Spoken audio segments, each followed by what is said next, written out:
Now that you've figured out your brand identity and your name, we're gonna move on to the next step, which is your website. Websites are also something that you absolutely need. You cannot start a business with just a Facebook page or Instagram account. You really do need to have a website if you want to be taken seriously as a business. Luckily for us nowadays, it's super easy to make a website. There's a lot of great tools out there like Squarespace or Wix or PageCloud that have great templates that you can just go and drag and drop and create your website without having to know any coding.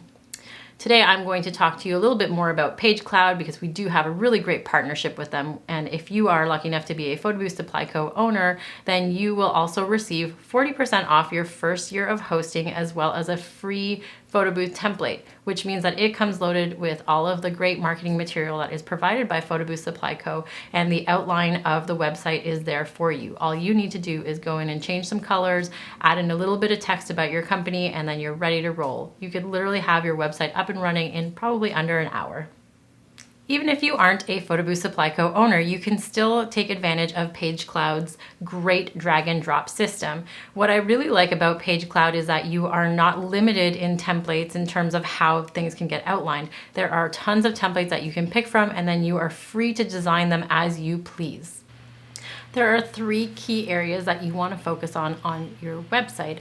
Brandon Wong from Photobooth Supply Co. recently did a video where he actually analyzed a bunch of people's websites with these 3 steps, keeping those in mind. So I'm going to link that video so that you guys can take a closer look at what he's talking about. But we're going to do a brief overview here about what the 3 main concerns are that your website needs.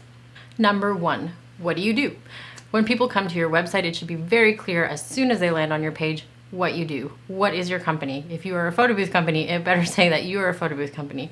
Don't get too crazy. Don't start saying like, we are memory creators. It doesn't really tell people what it is. Feel free to add that tagline in underneath, but make sure that it says what you're doing as soon as people land on the page.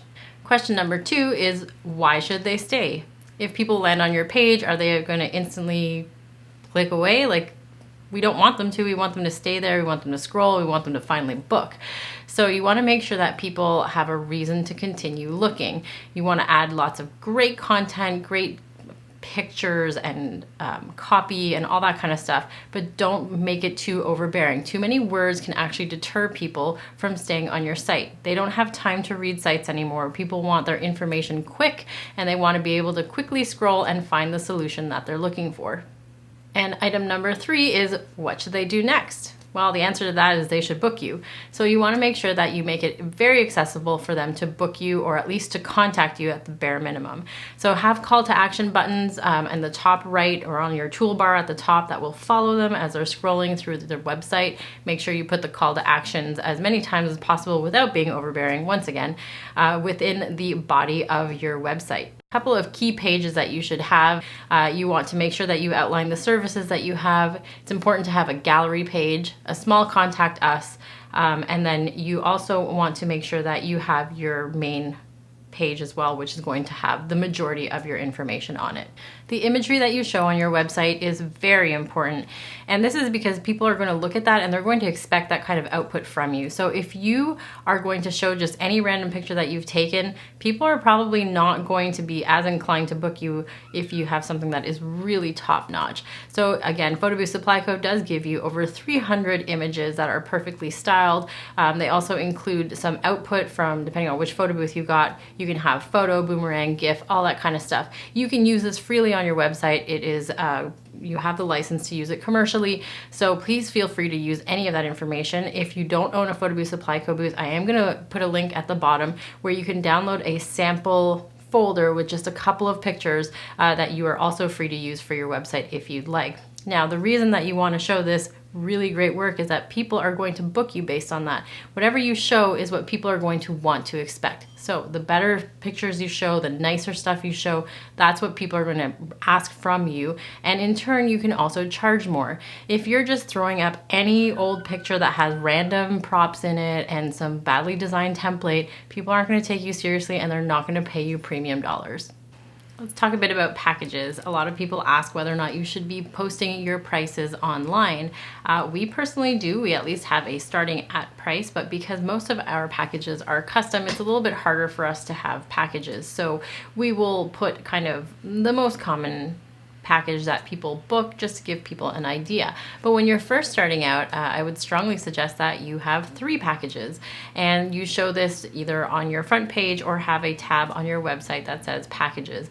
I am a strong believer in showing prices, mostly because I don't have time to waste on people who don't have a budget. So if you are going to spend $200 on a photo booth, if that's your budget, you're not going to be the right fit for my company. And it's okay to turn people away, because you want to make sure that you hone in on people who are willing to pay the price for your service, because you offer a premium service. And I'm going to go into more detail about how you can do that a little bit later. But for now, let's stick to packages. So you're going to have 3 packages. Your first package is going to be a very basic entry-level package. And what we do is we have a digital only, and it'll have no backdrop, no props. It'll only have one attendant, and it'll only be for maybe 2 or 3 hours. So that's going to be the very basic package. Then in the middle package is the package that you are going to want people to book the most. So this should be your package that has everything that you really want to show off. So maybe you have 3 hours included, a backdrop, you have props, you have your attendants, you might even have premium backdrops. These could be some larger sequin or specialty print backdrops, which really don't cost you any more money, but have a perceived value to people that it is an upgrade. This would also include prints. If you offer prints, if you are a iPad and digital only, then you can upsell something like a live gallery or personalization and that kind of stuff. So this is going to be your middle package, and again, the one that people are more than likely going to be booking the most.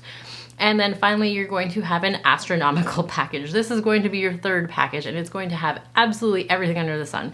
Custom screens, custom templates, custom backdrop, custom props, all that kind of stuff. And the price is going to also show that, because you want people to look at your packages and see a vast difference between the 3, which will show that you offer a lot of different variety, but most people are going to go to that middle package. So make sure you price that one accordingly.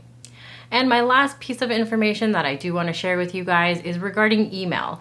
Now that you have a domain for your website, please, please, please make sure to go and get yourself an actual email address. I don't want to see you using Yahoo, Gmail, Hotmail, anything like that. I want you to go get a email address that says either info@yourphotoboothcompaniesname.com, because you can't be expected to be taken seriously if you're using a free Gmail account. So I would like you guys to go and take all of this. If you already have a website, maybe go through it again just to see if there's anything that you can update. But if you're working on your website from scratch, please do check out Page Cloud. I'm going to add a link at the bottom, and make sure that you go through these steps. I am also going to link you guys to that video that Brandon did, where he did actually critique quite a few websites, and it'll kind of give you a little bit of a more in-depth idea as to these concepts and how you can apply them to your website. Again, I'm super excited to see what you guys come up with, so please do comment with your websites, because I would love to see them.